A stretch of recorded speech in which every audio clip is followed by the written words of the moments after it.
Mais d'abord, tendance, mon ami. Comme chaque soir en ouverture de Smart Bourse, nous retrouvons Pauline Gratel qui vous apporte les infos clés du jour sur les marchés. Bonsoir Pauline. Bonsoir. L'opération spéciale américaine au Venezuela aurait pu provoquer des mouvements de marché sans doute un peu plus importants que ceux qu'on observe. Oui, Nicolas Maduro et son épouse ont été capturés à Caracas puis exfiltrés par les forces spéciales américaines ce week-end. Le président vénézuélien doit comparaître ce soir devant un juge aux États-Unis.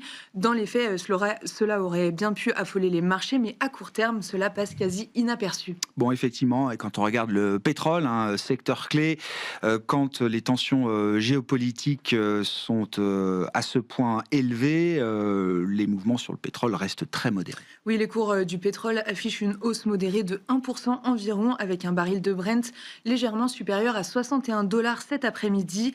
Malgré des réserves pléthoriques, le Venezuela ne pèse aujourd'hui pas grand-chose dans l'approvisionnement mondial et les marchés l'ont intégré depuis longtemps. En parallèle, l'OPEP+, qui a tenu sa réunion dimanche, a décidé de maintenir sa production. Qu'en est-il des autres grands marchés macro, à commencer par les marchés obligataires, Pauline ? Le rendement américain à 10 ans reste très stable, entre 4,15 et 4,20%. Les valeurs refuges sont recherchées. L'or grimpe de plus de 2%, autour de 4 450 dollars l'once, et l'argent continue de surperformer avec un gain de 6% en séance. La séance est globalement calme, donc, après cet événement majeur politiquement, mais de second plan économiquement. Bon, quelques secteurs, vous avez cité les métaux précieux, mais d'autres secteurs dans l'univers action réagissent quand même de manière significative. On pense au secteur de la défense ou encore aux majors pétrolières américaines. Oui, ConocoPhillips, ExxonMobil ou encore Chevron bondissent de 4%. En France, Thales et Dassault Aviation sont en hausse de plus de 4% au cours de la séance. Safran gagne 2% environ. Rheinmetall, Leonardo, Saab ou encore Hensoldt sont en tête du Stoxx 600. Bon, quelle tendance observe-t-on plus globalement sur les marchés actions au démarrage de cette semaine, Pauline ? Aux États-Unis, tout d'abord, les indices ouvrent en hausse de près de 1% pour le Dow Jones. En Europe, la tendance est globalement positive.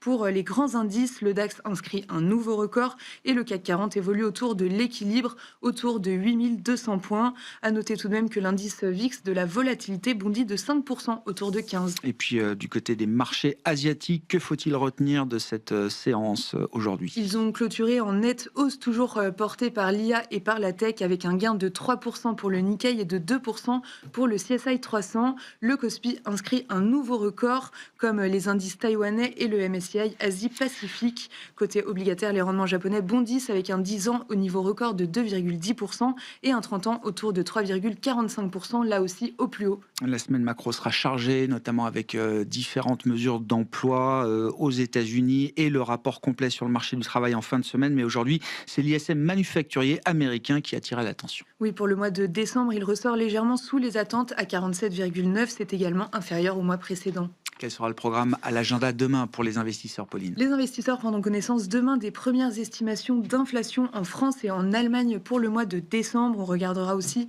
la version finale des PMI services et composites de la zone euro pour le mois de décembre.